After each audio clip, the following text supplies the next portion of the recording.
Las glomerulopatías es básicamente, como su palabra lo indica, una afectación, una patología principalmente del glomérulo renal.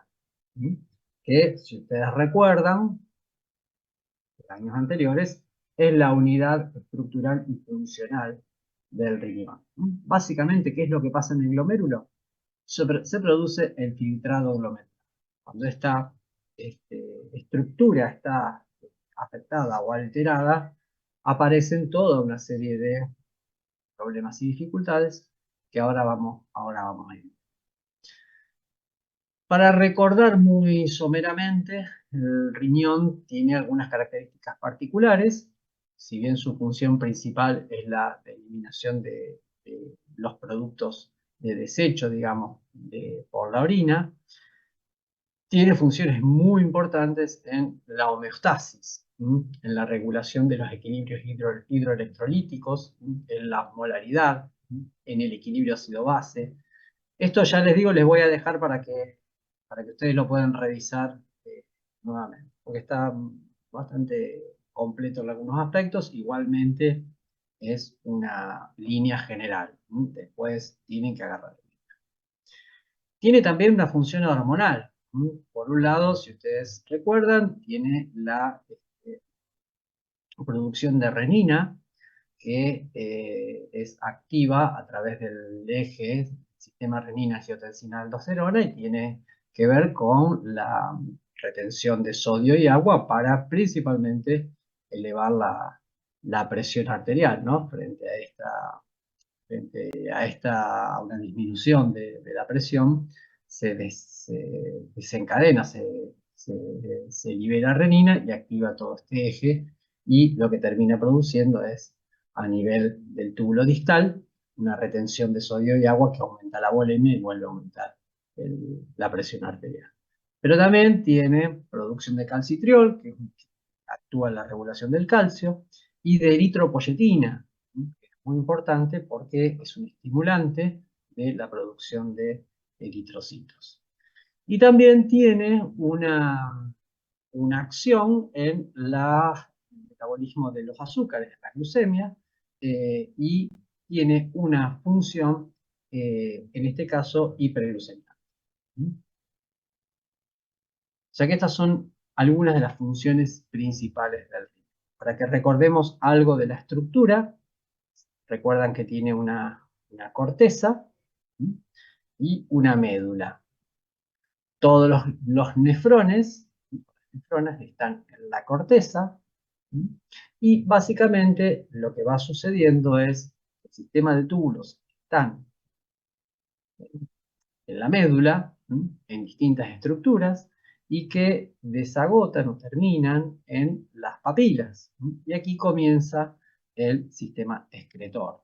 O sea, acá tenemos una serie de túbulos que terminan en la papila, y esta de aquí va a los cálices mayores, al seno renal y de ahí al uréter.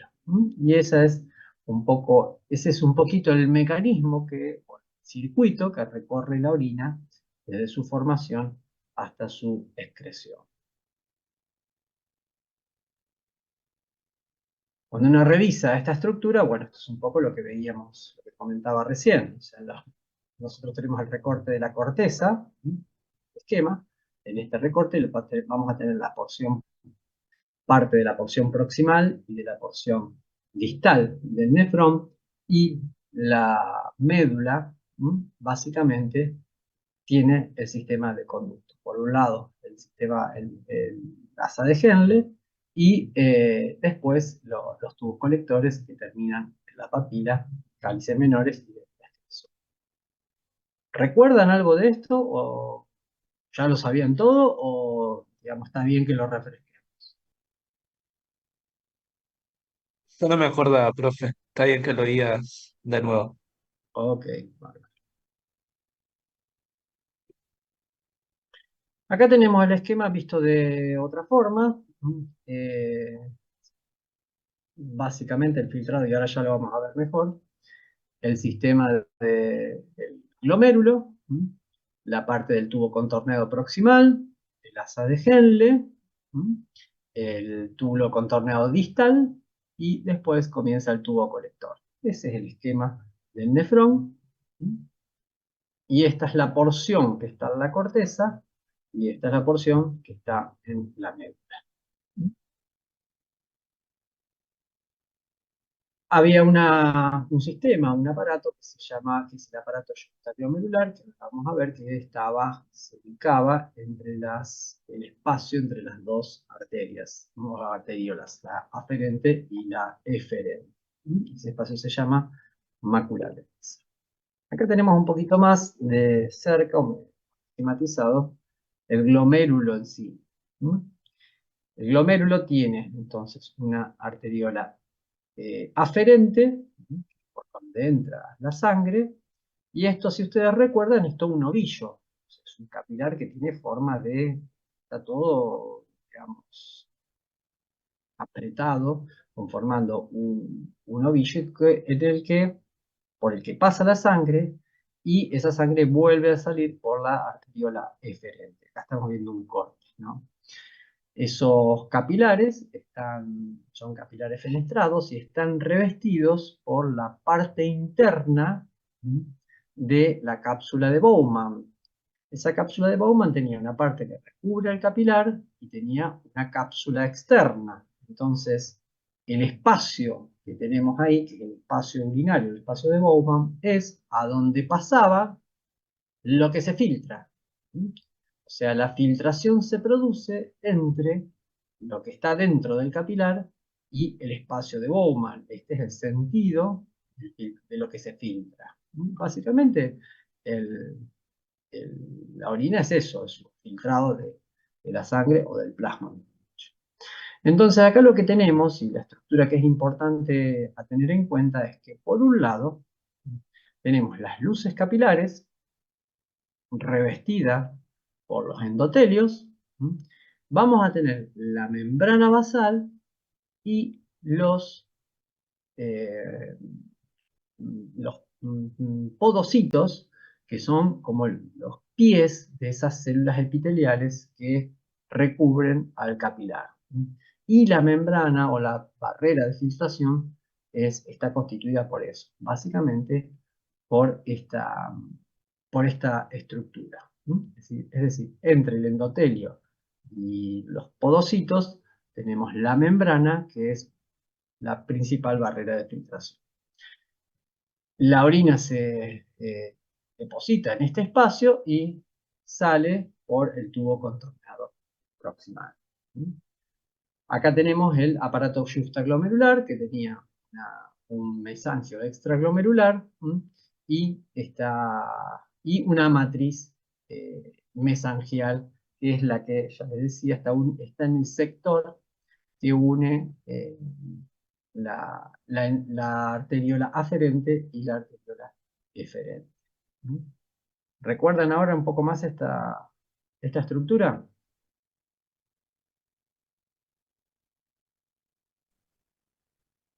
Sí, profe. Bueno, en base a lo que estuvimos viendo, nosotros podemos considerar que las patologías se pueden organizar de acuerdo a cuál es el sitio anatómico o histológico que está afectado. Entonces las patologías pueden afectar a los glomérulos, pueden afectar a los túbulos, pueden afectar al intersticio. O sea, el intersticio se refiere a lo que está por fuera del nefrón, o puede afectar a los vasos sanguíneos. No significa que una glomerulopatía no pueda tener afectación de los túbulos, o sea que eso, de hecho, que sucede así. Muchas glomerulopatías tienen afectación de los túbulos. O puede haber afectaciones del intersticio o de los vasos. Es decir, que puede haber interdependencia. Cuando las patologías progresan, digamos, uno avanza hacia una enfermedad renal crónica, eh, lo que sucede es que terminan colapsando o afectándose casi todas las estructuras. Es importante para todo lo que voy a ir diciendo que me vayan diciendo si lo recuerdan, si lo tienen fresco o si puedo seguir avanzando. ¿Mm? Sí, profe, de a poco se va acordando. Bueno, pues si no, párenme y lo volvemos a revisar.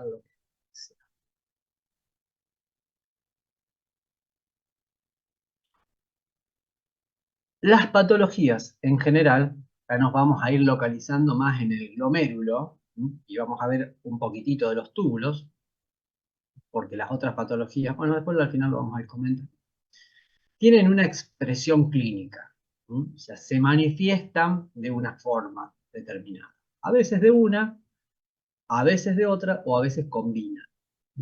Pero uno podría agruparlas en básicamente estas que tenemos acá. La aparición de hematuria, ya sea macro o microscópica, proteinuria, síndrome nefrítico, síndrome nefrótico, hipertensión, la falla renal aguda, la falla o la enfermedad renal crónica, las tubulopatías, ya vemos que tienen de particular, y las infecciones urinarias. Estos son síndromes clínicos generales. ¿Ustedes escucharon hablar de síndrome nefrítico y síndrome nefrótico? ¿Han visto algo de eso o no todavía? ¿En semiología, en algún otro lado Todavía, han visto esto? todavía no, profe. Por lo Ok, menos yo no me acuerdo de haberlo visto en ninguna otra bien, está asignatura. bien. Lo vamos a explicar acá. Estos síndromes clínicos, como les decía, ahora después lo vamos a detallar un poquito más, nosotros, o mejor dicho, de esos síndromes clínicos, nosotros vamos a tomar dos o tres que son, digamos, que nos van a permitir orientar la patología. Principalmente dos, que son el síndrome nefrítico y el síndrome nefrótico. La característica en el síndrome nefrítico es un paciente que se presenta con hematuria, proteinuria e hipertensión, a la que se le suman otras características clínicas que ya las vamos a... Pero básicamente eso, hematuria, proteinuria, hipertensión, y es básicamente signo de una lesión glomerular. El síndrome nefrótico, la característica que tiene es una muy elevada proteinuria. La proteinuria mayor a 3,5 gramos por día es una de las características principales del síndrome nefrótico. Esa proteinuria se va a acompañar de hipoalbuminemia, edema, hiperlipidemia y lipiduria. Y también se relaciona con una lesión glomerular. La glomerulonefritis rápidamente progresiva es una variante rápidamente progresiva de un síndrome nefrítico, que ya vamos a ver con más detenimiento. Y lo que tiene básicamente es un rápido deterioro de la filtración glomerular. Bueno, hematuria, proteinuria asintomáticas pueden ser una lesión leve. La lesión tubular aguda tiene un deterioro rápido del filtrado glomerular con azoemia, y puede deberse a cualquiera de todas estas, de estos espacios anatómicos. Y la enfermedad renal crónica tiene una disminución muy marcada del filtrado glomerular a lo largo de por lo menos 3 meses. O bien una albuminuria prolongada. Y en general las nefropatías conducen todas a una enfermedad renal crónica. O sea, libradas a su evolución, es como cuando uno habla de una manera, uno podría decir, la insuficiencia cardíaca congestiva. Bueno, muchas entidades terminan, es la etapa final de muchas entidades. Bueno, acá de alguna manera es lo mismo. Distintas entidades van a terminar de alguna forma en una insuficiencia renal crónica. Hay otras formas, hay otras formas también de lesión renal, como los defectos tubulares, que principalmente tienen poliuria y alteraciones electrolíticas. Ustedes recuerden lo que decía antes, que a nivel de los túbulos es donde se produce la reabsorción de sodio y agua, por lo cual acá tenemos un balance hidroelectrolítico muy importante, y cuando esta lesión, este lugar anatómico está alterado, genera esta imposibilidad de concentrar la orina. Y después los fenómenos de obstrucción, que ya pueden ser por las litiasis, o bien, o sea, los cálculos, o bien por túneles. Y por otro lado, bueno, la nefritis lo dice más abajo, y por otro lado las infecciones urinarias. Las infecciones urinarias, que en este caso la afectación del riñón serían las infecciones urinarias altas, que pueden darse por vía ascendente desde la vía urinaria o pueden darse por diseminaciones hematógenas de infecciones que están ubicados en otro lugar del organismo. Esas son las pielonefritis. Bien, esas eran un poco las generalidades. Vamos a ir a esto, que es, digamos, lo que un poco nos va a guiar.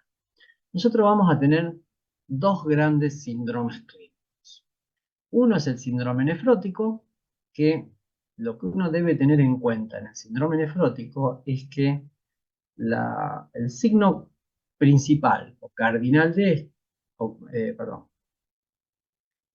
el signo principal de esto es la proteinuria superior a 3,5 gramos por 24 horas. ¿Qué significa esto? Que acá tenemos una alteración en la barrera de filtración en donde las proteínas pasan, o sea, las proteínas pasan la membrana basal y se filtran y se excretan por orina. Hay varias entidades que producen esto, porque si no, las proteínas no la atraviesan y vuelven al sistema circulatorio. Entre ellas, la albúmina, que la albúmina tiene un tamaño intermedio, no es de las más grandes ni es de las más chicas, pero la albúmina es, si se mantiene dentro de la sangre, es lo que le da, o sea, lo que permite mantener la presión osmótica de la sangre, o sea, sí, la presión osmótica. Con lo cual, cuando se empiezan a perder proteínas, y principalmente la albúmina, se generan edemas generalizados. ¿Por qué? Por disminución de la presión oncótica en la sangre. Entonces, como ustedes ven, acá tenemos todos signos secundarios a este elemento principal, que es una dificultad del riñón de hacer que las proteínas, principalmente la albúmina, se mantenga en la sangre, y al perderse nos va a dar los edemas, la hipoalbuminemia, lógicamente, hipercolesterolemia, superior a 200 miligramos por decilitro, y lipiduria, porque acá también se pierden las proteínas transportadoras. Entonces, aumenta el colesterol libre en la sangre. Bien, vamos a ir a un cuadro un poco más general. En el síndrome nefrótico, entonces lo que decíamos, tenemos una permeabilidad glomerular aumentada, de la cual la proteinuria es el signo fundamental. Esa proteinuria me va a dar albuminuria, me va a dar hipoalbuminemia, disminución de la presión oncótica, disminución del volumen vascular y retención renal de sodio, bueno, digamos, para sostener la volemia, depende de cuál sea el contexto. Esa disminución de la presión oncótica lo que hace es que salga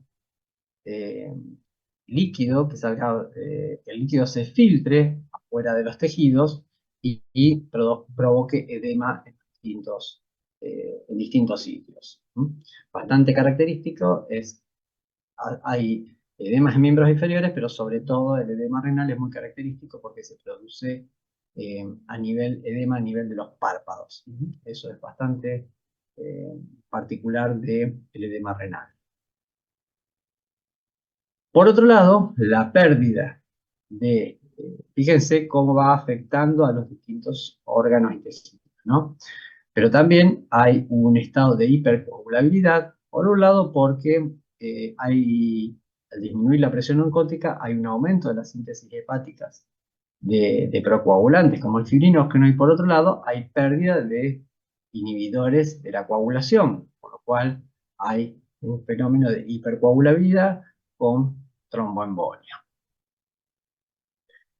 Por otro lado, hay también disminución de las inmunoglobulinas, o sea, las globulinas son proteínas, se pierden por orina y hay una mayor propensión a hacer infecciones. Y por otro lado, la pérdida de la albúmina también genera un estado de malnutrición. Finalmente, lo que les decía, hay un aumento de las síntesis hepáticas de LDL con hiperlipidemia. Ese es el síndrome nefrótico, de los cuales el signo cardinal que hay que acordarse es la proteinuria por encima de 3,5 gramos por día, por 24 horas. ¿Por qué estoy haciendo tanto hincapié en esto? Porque hay algunas glomerulopatías, sobre todo las primarias, que su presentación es con un síndrome nefrítico.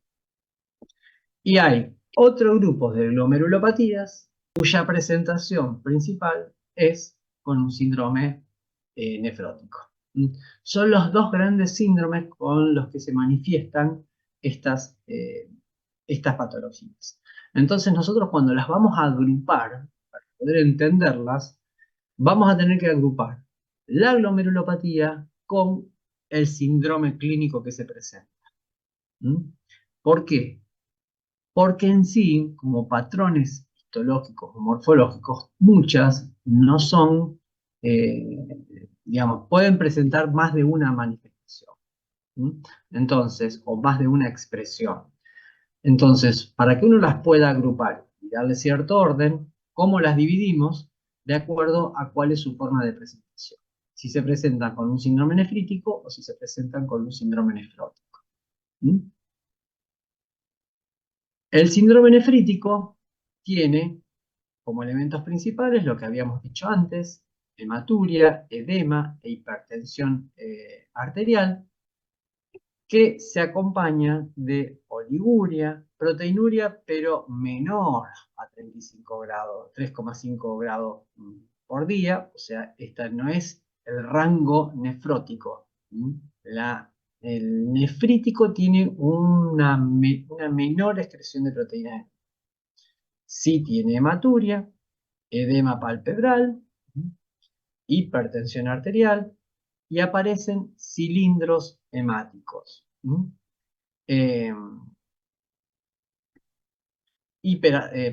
Cilindros urinarios, no es. Cilindros urinarios. Hiperazoemia, está alterada la hemoglobina y el hematocrito por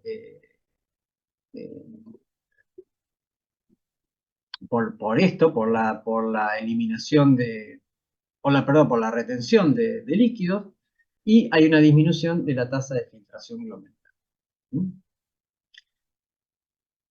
Este síndrome nefrítico se produce por una inflamación aguda del glomérulo, hay un aumento del diámetro del poro, pérdida de la carga aniónica y un aumento de la permeabilidad.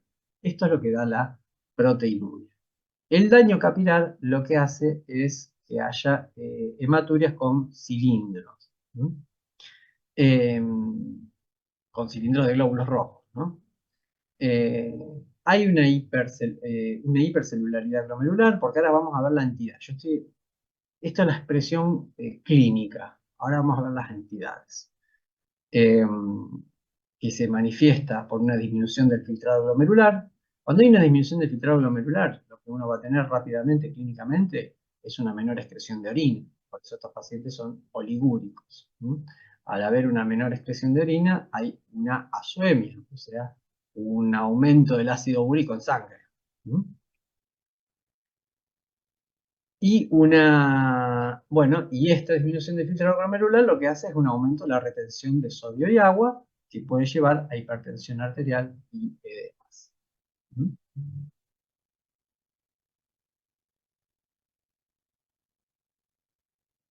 Síndrome nefrítico por un lado, síndrome nefrótico por el otro. Son los dos grandes síndromes clínicos que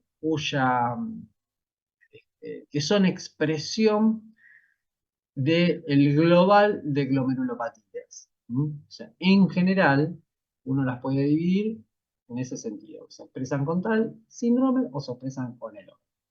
A veces hay una confluencia, pero para uno poder identificarlos y orientarse, las clasificamos en función de eso.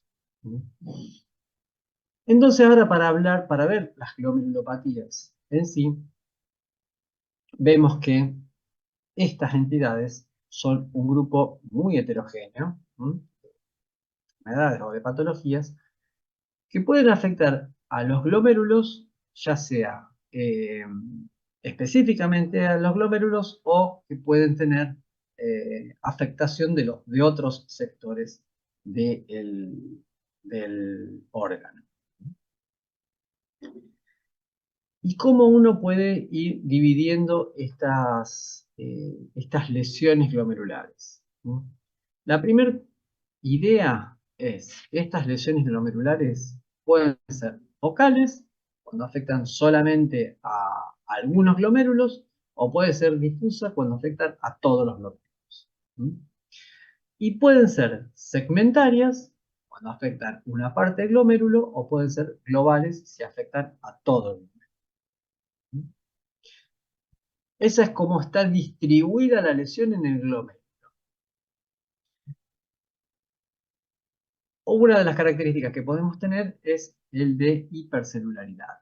Esa hipercelularidad se puede producir por proliferación de células mesangiales y o endoteliales, por infiltración de linfocitos, perdón, de leucocitos, principalmente neutrófilos, y también puede haber proliferación de células epiteliales glomerulares. ¿Se acuerdan cómo mostré que era el glomérulo? Teníamos por un lado los vasos y por otro lado teníamos el revestimiento epitelial de las células del espacio de la cápsula de Bowman. Bueno, esas células pueden proliferar y formar lo que se llaman semillas. Otra alteración puede ser el engrosamiento de la membrana basal, y acá de la pared capilar. Y acá hay dos mecanismos. Cuando lo lean van a encontrar que hay dos formas, principalmente. Porque hay, bueno, lo voy a decir más adelante, pero lo comento ya. Uno de los problemas principales que tiene que ver con este engrosamiento, y que tiene que ver con la alteración de la filtración glomerular, es enfermedades que tienen una base inmunológica. Esa base inmunológica, y principalmente, se trata de la producción de reacciones antígeno-anticuerpo. Esas reacciones antígeno-anticuerpo se pueden dar a través de un complejo que se forme en otro lugar, o sea que se formen complejos antígeno-anticuerpos que circulen y se depositen en ese lugar, o bien pueden producirse reacciones antígeno-anticuerpo en la misma pared del capilar, la misma membrana basal, ya sea por anticuerpos propios, o sea, por antígenos propios, perdón, o por antígenos externos que se depositan en la membrana basal y generan una reacción antígeno-anticuerpo. Eso está tal cual como lo dije. Cuando vean en el libro van a encontrar y van a entender el mecanismo de producción de esa patología. Bueno, y la hialinosis y la esclerosis tienen que ver con lesión del endotelio y por la exudación de proteínas plasmáticas hacia los espacios extravasculares. Y la esclerosis es el depósito de colágeno, ¿no? Es la fibrosis de esos glomérulos que están que están lesionados y que comienzan a producir una matriz colágena para un mecanismo de reparación, pero que va generando eso, que se esclerosen y que no sean más funcionales. Estos son un poco los mecanismos. Y estas son las imágenes. Este glomérulo está totalmente ocupado por material colágeno, o sea, está colapsado, esto está esclerosado totalmente, o sea que este glomérulo no es funcional de ninguna forma. ¿Cuál es la patología acá? Bueno, habrá que verla. No es una entidad en sí misma, a pesar de que hay una entidad que da a esto específicamente, pero esto puede ser la etapa final de cualquier otra glomerulopatía. Glomérulos con esclerosis segmentaria, es decir, una parte del glomérulo está afectada. Proliferación, ¿se acuerdan que decía que podía haber aumento o hipercelularidad? Proliferación en el mesangio, células mesangiales están proliferando. Hay una entidad que se llama glomerulonefritis mesangio proliferativa, que tiene que ver con esta imagen. Y después la infiltración leucocitaria. Esa infiltración leucocitaria, si uno va a pensar algo que hemos visto antes cuando se producen depósitos de complejos anticuerpos circulantes, generan reacciones inflamatorias. Esto puede ser tranquilamente la expresión de ese depósito. ¿Se acuerdan cuando hablamos de reacciones de hipersensibilidad, que producían vasculitis, que producían depósitos de antígeno anticuerpo y una reacción inflamatoria aguda? Bueno, acá lo vemos en el glomérulo. Acá podemos ver una imagen, de una semiluna, que es esta parte externa, que es proliferación de lo que yo les decía, las células, o sea, los podocitos o las células de la membrana, de la pared de la cápsula de Bowman. Esto es una imagen de un engrosamiento subendotelial. Esto es una entidad que se llama glomerulonefritis membranoproliferativa. Acá tenemos una imagen, otra imagen, porque ahora termino con esto y voy a explicar. Esto es una imagen que se llama en doble contorno, es como una duplicación de la membrana. Lo que pasa es que acá tenemos una coloración y acá tenemos otra. Acá tenemos una reacción a depósitos de la membrana basal glomerular a depósitos subepiteliales, ¿sí? Que se llaman spikes. Cuando uno hace el estudio de las glomerulopatías, en general se hacen, o sea, ¿cuál sería el mecanismo? Un paciente se presenta con alguno de los dos síndromes que comentamos. Uno hace una evaluación, porque está un paciente dematizado, entonces hace un estudio, una evaluación de orina. Entonces evalúa proteínas. Entonces yo puedo definir si estoy dentro de un síndrome nefrítico o un síndrome nefrótico.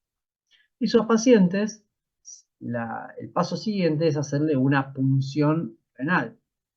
Cuando se hace la punción renal, uno debe evaluar ahí no solamente la morfología general de los glomérulos, sino también si hay todas estas características que estoy comentando acá.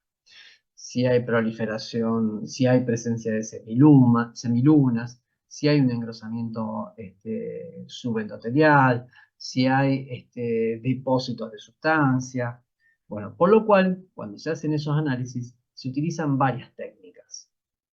O sea, varias coloraciones, entre ellas la tricrómica, o sea, la toxilina-eosina, tricrómica, el PAS, la tricrómica para ver el colágeno, el PAS para ver el glucógeno, pero además, casi rutinariamente, se hace también inmunofluorescencia.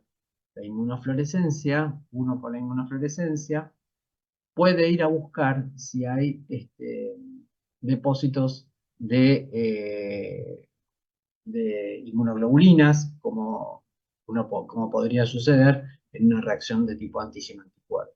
O sea, el estudio de las glomerulopatías implica una serie de cuestiones metodológicas desde el punto de vista de la patología que eso lo hacen bastante complejo. De hecho, que los que hacen más específicamente patología renal están muy orientados a hacer esto porque, ya les digo, tienen que hacer todas las coloraciones especiales más de rutina casi inmunofluorescencia y en algunos casos en particular hasta microscopía electrónica. Porque hay una entidad que ahora voy a contar, cuya alteración principal es a nivel ultraestructural. Entonces, como ven, hay que ir entendiendo que para poder definirlas o para poder identificar las entidades, hay que hacer una correlación de elementos. Por un lado, las características clínicas, por otro lado, la imagen histológica, por otro lado, la complementación con coloraciones especiales, por otro lado, la inmunofluorescencia, eventualmente la microscopía electrónica.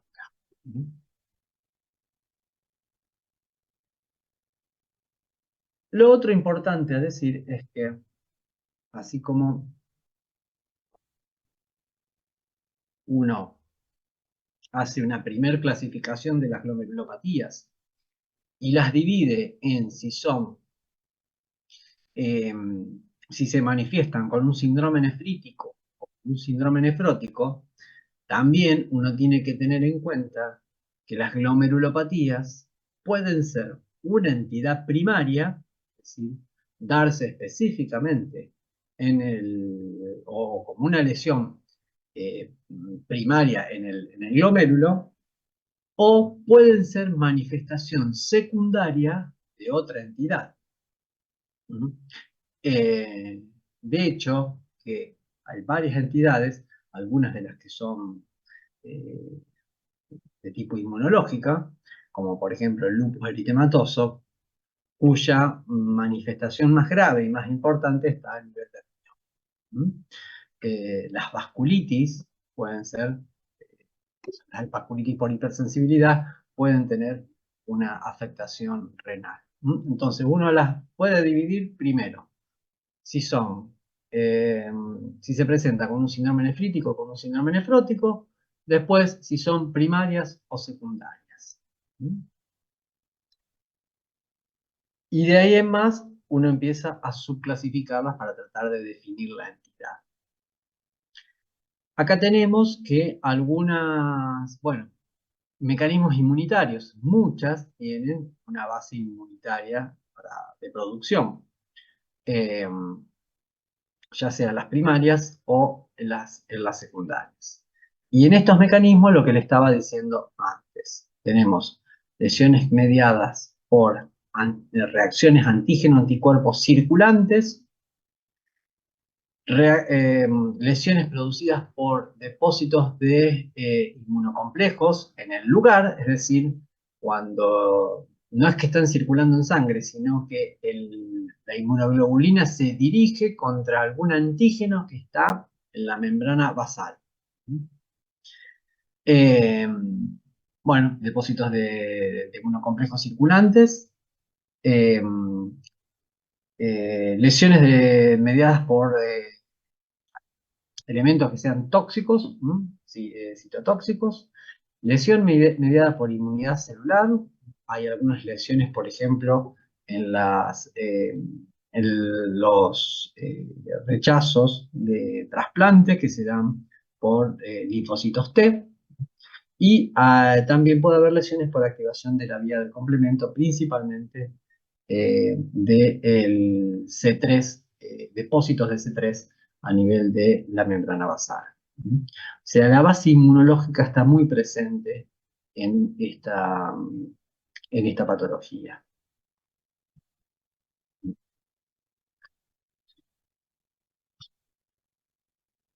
Estas glomerulopatías primarias o glomerulonefritis, glomerulonefritis no es exactamente, no todas son nefritis, o sea, hay algunas glomerulopatías que no específicamente tienen un proceso inflamatorio.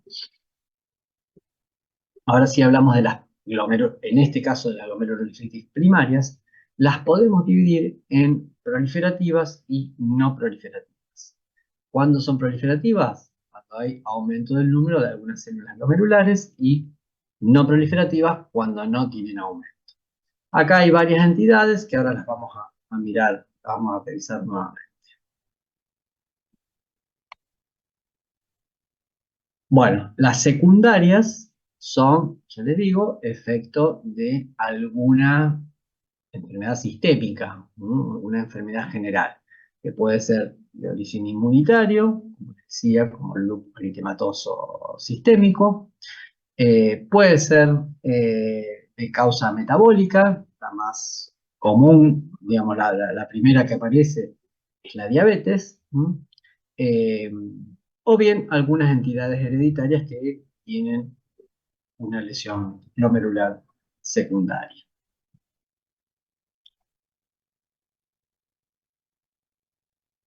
Bien, y entonces ahora empezamos a dividirlas a las entidades. Y nosotros vamos a tener, como les decía yo antes, hay un grupo que se manifiesta con síndrome nefrítico y hay otro grupo que se manifiesta con síndrome nefrótico. Entonces, dentro de las que están con síndrome nefrítico, ¿cuáles son las glomerulopatías o glomerulonefritis, en este caso, primarias?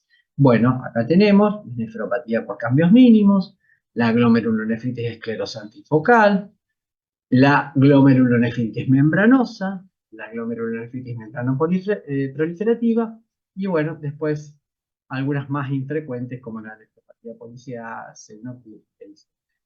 Esas son primarias, es decir, la afectación principal está a nivel del glomérulo. No tienen una patología o una entidad sistémica. Dentro de las secundarias, bueno, tenemos todas estas entidades que van desde enfermedades sistémicas vinculadas a patologías autoinmunes,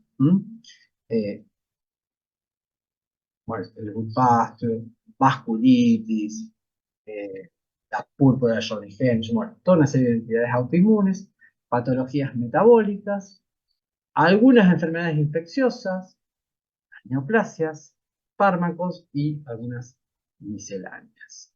Como ven, es bastante extenso el, el listado.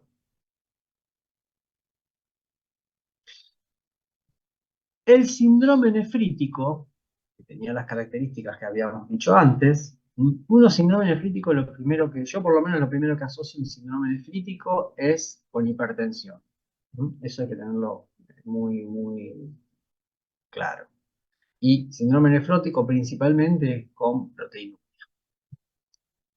En el síndrome nefrítico nosotros vamos a tener una serie de entidades, de las cuales las más características o las más comunes son estas: glomerulonefritis aguda postinfecciosa, nefropatía por IgA.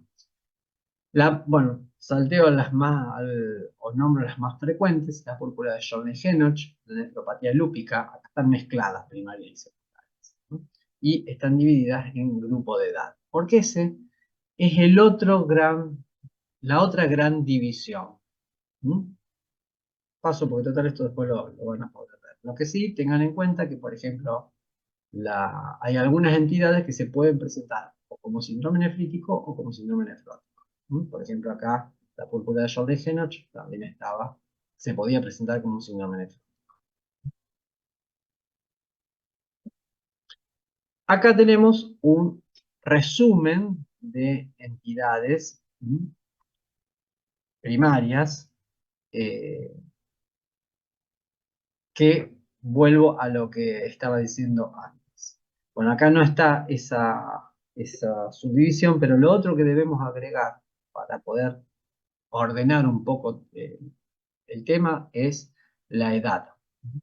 Hay algunas entidades que se dan principalmente en niños y adolescentes, y otro grupo de entidades que se dan predominantemente en adultos. Y nosotros las vamos a dividir así, o sea, las que son primarias y secundarias. Cuando vamos a las primarias, vemos cuál es si se presenta con un síndrome nefrítico o con un síndrome nefrótico. Y después de eso, cómo las dividimos por grupos de edades, ¿no? Y de ahí vamos a ver cuáles son las entidades. Acá están un poco resumidas todas y no están divididas por entidades, pero vamos a ver que, por ejemplo, la glomerulonefritis postinfecciosa es característicamente o prototípicamente de presentación con un síndrome nefrítico.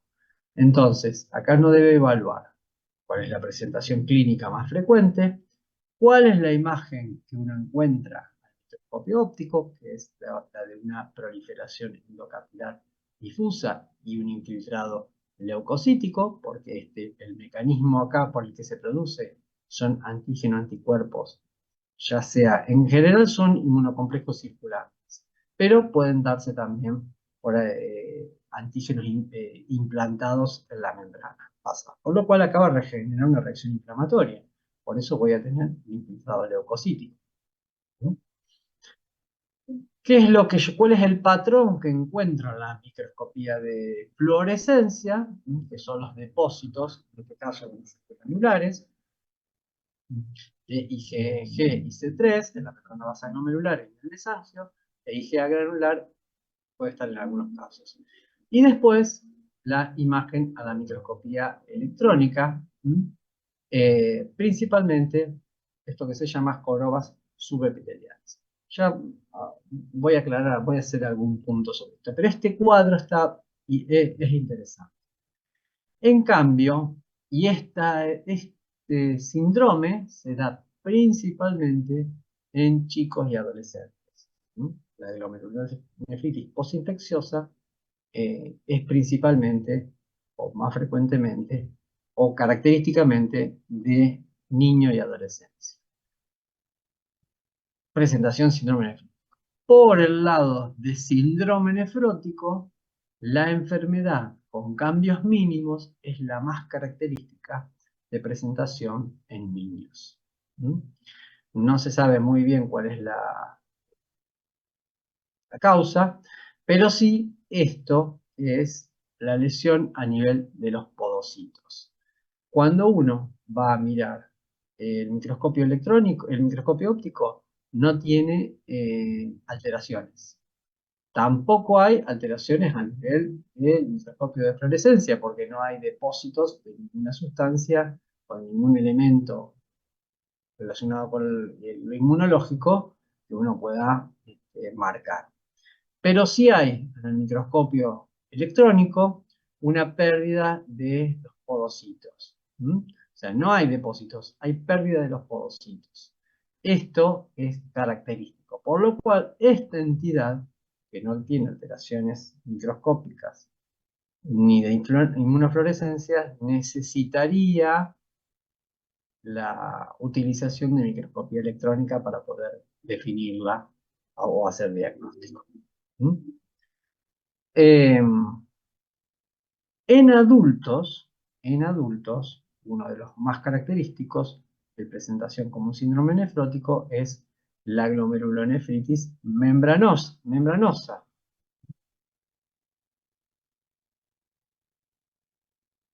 Que histológicamente va a tener un engrosamiento difuso de la pared capilar, un patrón al microscopio de fluorescencia y hallazgos también a la microscopía electrónica. Si yo puedo resolver con la presentación clínica, la histología, una fluorescencia, bueno, tengo gran parte del diagnóstico. En este caso, ninguna de estas cosas me ayuda, por lo cual la microscopía electrónica es prácticamente definitoria. La glomerulosclerosis focal y segmentaria también es otra entidad que se presenta con síndrome nefrótico. Y la glomerulonefritis membranoproliferativa también es una entidad que se presenta clínicamente como un síndrome nefrótico, Son inmunocomplejos, se depositan inmunocomplejos y uno encuentra al microscopio óptico, hay patrones de proliferación del mesangium, engrosamiento de la membrana basal, ese desdoblamiento que ya había mostrado en la imagen. Y bueno, acá también hay depósitos subendoteliales a la microscopía electrónica. Pero yo tengo elementos en la histología y en la fluorescencia como para hacer el diagnóstico. Entonces teníamos que en niños, en los chicos, la característica, la más característica, sin presentación síndrome nefrítico, es la glomerulonefritis postinfecciosa. Esta es la que se produce después de las faringitis. O sea, lo más común es después de la faringitis. O sea, la faringitis por estreptococos es una de las cosas más comunes. Se puede dar por muchos gérmenes. Pero lo que sucede acá es que genera una infección en otro lugar y lo que termina haciendo generando eh, reacciones antígeno-anticuerpo que se depositan en la membrana basal y alteran toda la filtración. ¿Mm?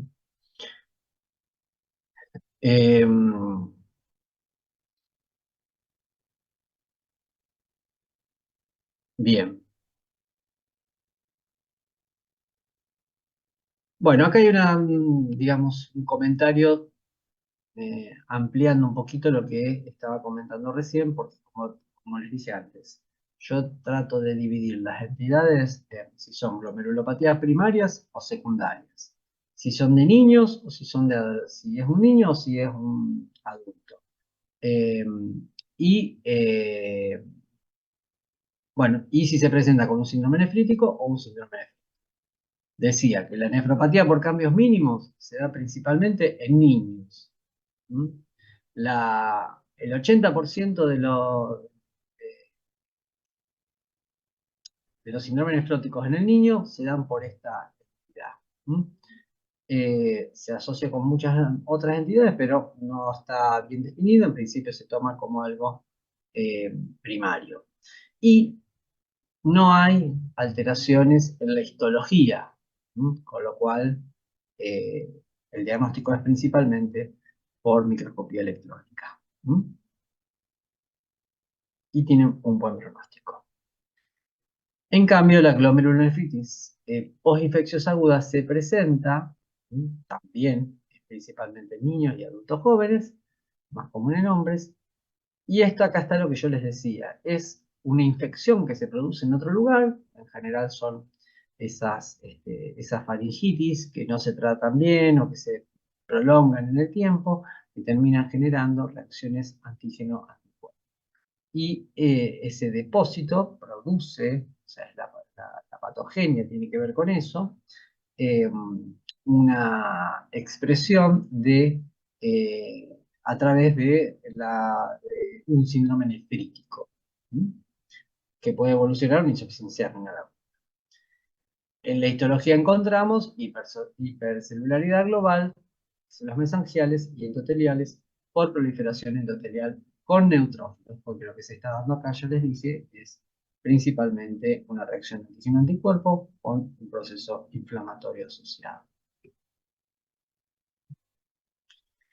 El lupus, ya lo habíamos visto dentro de las patologías autoinmunes, es por ahí la más característica.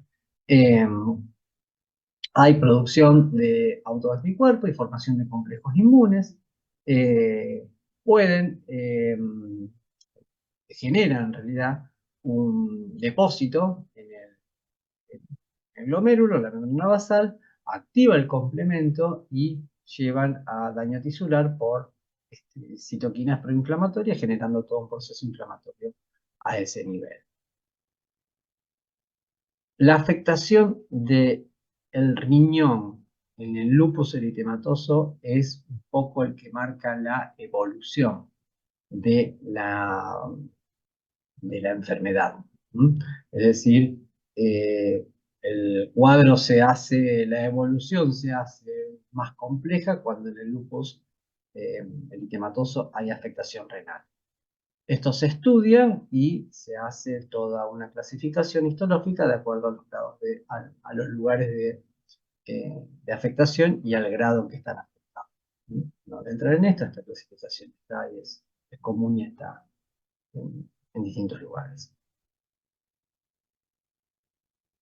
La diabetes es otra entidad que también tiene una afectación en un porcentaje importante del riñón, ya sea en la de tipo 1 o en la de tipo 2, que no son no insulino dependientes.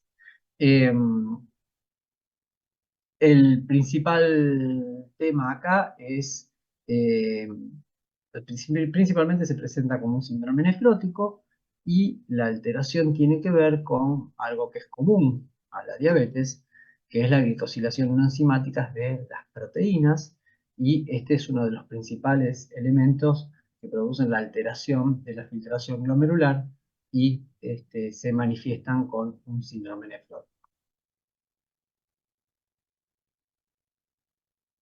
Bueno, y esto es una estadificación, una evolución de los estadios en la patología, en la lesión glomerular en la diabetes. ¿Se ha entendido esto que expliqué? No es sencillo.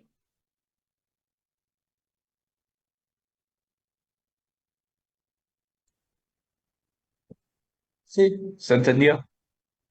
¿Se entendió cómo lo tienen que estudiar? Sí, tipo dividiendo uno y la otra y viendo lo principal de cada uno. Hay que armar el cuadro o hay que armarse el esquema de si son primarias o secundarias, o sea, si son glomerulopatías primarias o si están dentro del contexto de una enfermedad sistémica. Si se presentan en niños o si se presentan en adultos, y cuál es la clínica de presentación, si se presentan con un síndrome nefrítico o si se presentan con un síndrome nefrótico. De ahí, uno después, con todo eso, busca cuál es la entidad particular que tiene este tipo de presentación. Y acá vamos a tener una entidad que es prototípica del síndrome nefrótico en los niños y una prototípica del síndrome nefrótico en los adultos. Y vamos a tener un prototipo en los niños del síndrome nefrítico y vamos a tener un prototipo en el adulto. Ese es el esquema básico para poder entenderlo, porque si no es bastante difícil de interpretar. ¿Se entendió eso?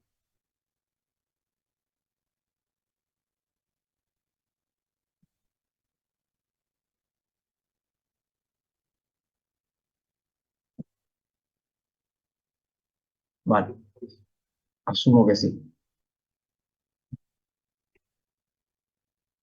Enfermedad túbulo intersticial. Esto es bastante más breve. El compartimiento túbulo intersticial puede afectarse en forma primaria o secundaria, pero está casi siempre afectado la enfermedad renal. Las glomerulopatías pueden llevar una afectación de los túbulos y del intersticio. Y las patologías vasculares también. Ese daño, esa lesión, puede consistir en un daño tubular agudo, atrofia tubular, edema, inflamación o fibrosis a nivel del intersticio. Estas entidades pueden manifestarse como una insuficiencia renal aguda o bien puede ser la evolución crónica de enfermedades glomerulares y vasculares. Esta es la clasificación de estas enfermedades tubulointersticiales y vamos a tener, y acá están relacionadas con la causa. Estas entidades o estas lesiones se pueden dar por infecciones, pueden estar inducidas por medicamentos, pueden darse por desórdenes autoinmunes, patologías obstructivas, reflujo asociado a reflujo vesicoureteral, una entidad que se llama nefritis túbulo intersticial con necrosis papilar, la vamos a ver. Bueno, lesiones por metales pesados. La necrosis o lesión tubular aguda, tóxica o isquémica, que también la vamos a ver porque son las más comunes, por alteraciones metabólicas, desórdenes hereditarios, neoplasias, o enfermedades vasculares glomerulares. De estas vamos a revisar la que les acabo de decir, la lesión tubular aguda, con necrosis o sin necrosis, eh, la nefritis tubular intersticial por medicamentos y la que tiene necrosis papilar. Esta, que es de las patologías más comunes, se llama lesión tubular aguda porque no todas tienen necrosis, antes se llamaba necrosis tubular aguda, y puede tener dos causas. Primero, es una causa frecuente de insuficiencia renal aguda, principalmente en pacientes que están hospitalizados. Puede tener dos causas, o fenómenos isquémicos o una lesión tóxica directa. Los fenómenos isquémicos, por distintas causas generales de isquemia renal, como puede ser un fenómeno de shock, deshidratación, una hipertensión maligna, que es digamos, una forma de hipertensión, o una lesión tóxica directa, principalmente por fármacos, es el más común. Los contrastes radiológicos también son muy importantes en esta patología, hay que tener en cuenta. Y, bueno, hemoglobina y otras patologías, otras alteraciones, otros tóxicos.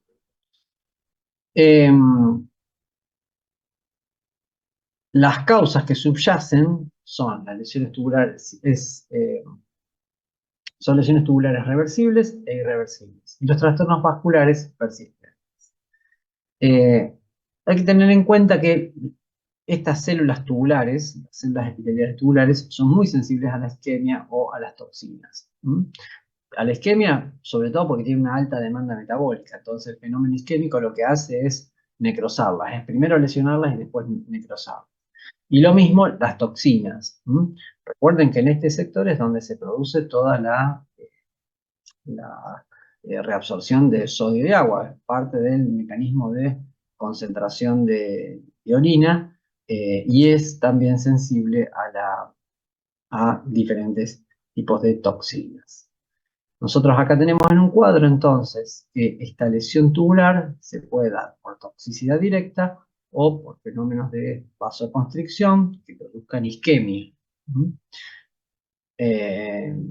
Esto va a generar que se descamen células hacia la luz del túbulo, que se produzca un fenómeno de inflamación intersticial, la descamación de células van a producir obstrucción y que puede haber una pérdida tubular rectal.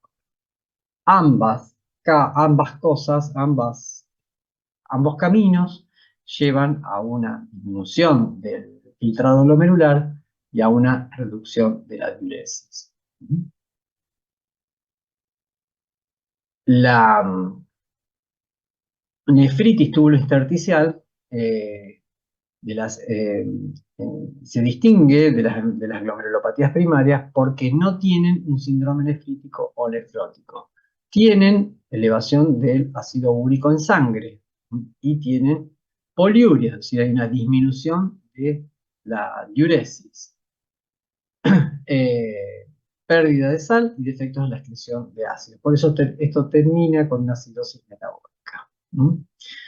Puede ser la consecuencia de glomerulopatías primarias, puede haber una evolución o de trastornos isquémicos o sistémicos como la diabetes. Causas comunes de nefritis intersticial, acá tenemos toda una serie de medicamentos que pueden generarla, antibióticos, los sidaines, diuréticos, bueno, y otros.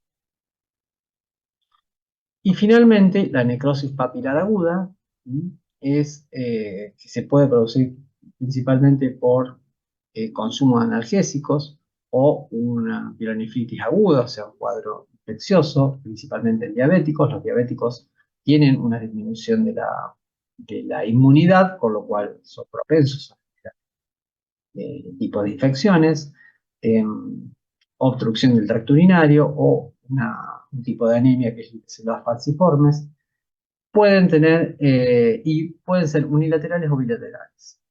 Este fenómeno de necrosis se ve macroscópicamente y aparecen a nivel de las papilas, áreas blanquecino-amarillentas que son la traducción de esa necrosis. Histológicamente uno va a ver necrosis isquémica y neutrófilos. Esa lesión es bastante característica, ese color blanco, blanquecino con áreas rojizas alrededor, que son las áreas de hiperemia. Eso se produce principalmente a nivel de la papila y es bastante característico. Bueno, finalmente un poco todo lo que significó el relato. Las glomerulopatías pueden tener pueden ser muy variables histológicamente y tener un mismo síndrome clínico. Es decir, lo que yo les decía, yo puedo agruparlas dentro de las que se presentan principalmente con un síndrome nefrítico o las que se presentan principalmente con un síndrome nefrótico. Y yo en esto las dividiría en si son primarias o secundarias y si son del niño o si son del adulto. Eh, Dentro de una misma entidad pueden darse diferentes patrones histológicos, como puede pasar en el lupus. Puede haber lesiones puramente mesangiales, proliferaciones endocapilares difusas, cambios de tipo glomerulonefritis membrana proliferativa, etc. Por eso se la clasifica, porque de acuerdo a qué es lo que tengan, a qué es lo que uno encuentra histológicamente, hace una gradación de la entidad. Varias enfermedades, a su vez, pueden tener un mismo tipo de lesión histológica. O sea que uno puede encontrar un patrón de glomerulonefritis membrana proliferativa dentro de distintos tipos de entidades como el lupus, infecciones, crioglobulinemia, etc. En general, uno hace una combinatoria de elementos para poder hacer el diagnóstico. Es decir, uno debe combinar la clínica con la patología y a su vez la patología analizar la histología convencional, las coloraciones especiales, la inmunofluorescencia y eventualmente la microscopía electrónica. O sea, esto es todo un armado para poder definir las glomerulopatías. ¿Entienden ahora por qué se los tenía que explicar y no podía dejarlo así nada más? Porque cuando uno empieza a leerlas, uno empieza a querer conocerlas, se hace una mezcla enorme y uno no sabe por dónde organizarlas. Obviamente yo para ayudarles voy a dejar esta clase, o sea, les voy a dejar este PowerPoint, pero tienen que agarrar el libro. Tienen que agarrar el libro porque esto no hay otra forma de entenderla. O sea, van a llegar a la entidad final a partir de estas clasificaciones que yo les estoy diciendo. Las tubulopatías o las patologías de los túbulos y del intersticio, es así, porque son entidades claras, están definidas. Pero las glomerulopatías, uno las debe dividir de acuerdo a las cosas que yo les dije. Primero, ¿cómo se presenta? ¿Se presentan principalmente como un síndrome nefrótico o se presentan principalmente como un síndrome nefrítico? Bien, si una vez que dividí eso, digo, ¿qué edad tiene el paciente? ¿Es un paciente un niño o un adolescente? ¿O es un adulto? Y después, ver si el paciente solamente tiene eso o tiene una patología de base, como puede ser un lupus, o sea, de las autoinmunes puede ser un lupus, o tiene otra, o un tumor o alguna otra entidad. O sea, es decir, si son primarias o secundarias. Dentro de las primarias, entonces yo circunscribo un poquito el grupo y tomo las primarias, voy a tener una que es prototípica de síndrome nefrótico en los niños, que es la cambios mínimos. Y voy a tomar una prototípica del síndrome nefrótico en los adultos, que es la membranosa. Voy a tomar una prototípica del síndrome nefrítico en los niños, que es la postestreptocócica, y una prototípica del síndrome nefrítico de los adultos, que podría ser la rápidamente progresiva, que en realidad muchos piensan que es una progresión de una postinfecciosa. Eso no está bien establecido. Pero, digamos, a los fines de que nos quede claro el tema, cómo lo subdivido, cómo lo armo, de esa forma que se utiliza. ¿Se entendió? ¿Mm? Van a tener toda una serie, hay varias entidades más, que yo se las mostré, se las puse en ese, que están en ese cuadro. Eh, donde describe la entidad, la causa, los hallazgos histológicos, la inmunofluorescencia y la microscopía electrónica. Ahí tienen varias entidades. Bueno, hay que hacerse en la cabeza ese esquema que yo les estoy diciendo. O sea, ¿cómo ordeno todo esto? Bueno, lo trato de ordenar en base a las cosas que les estoy diciendo. Edad del paciente, presentación con síndrome nefrítico o síndrome nefrótico, y si es primario o secundario. ¿Sí? ¿Quedó claro? Sí, sí. Bien. ¿Dudas? ¿Preguntas?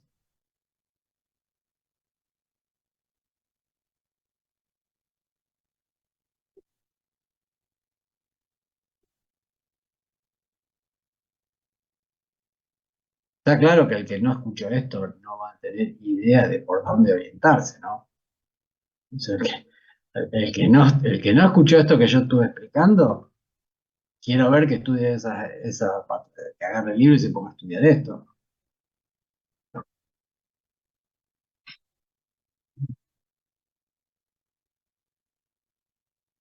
Hagan después de ese ejercicio, agarren el libro, empiecen a mirar el capítulo y díganme a ver si entienden cuál es el orden por el cual hay que estudiar.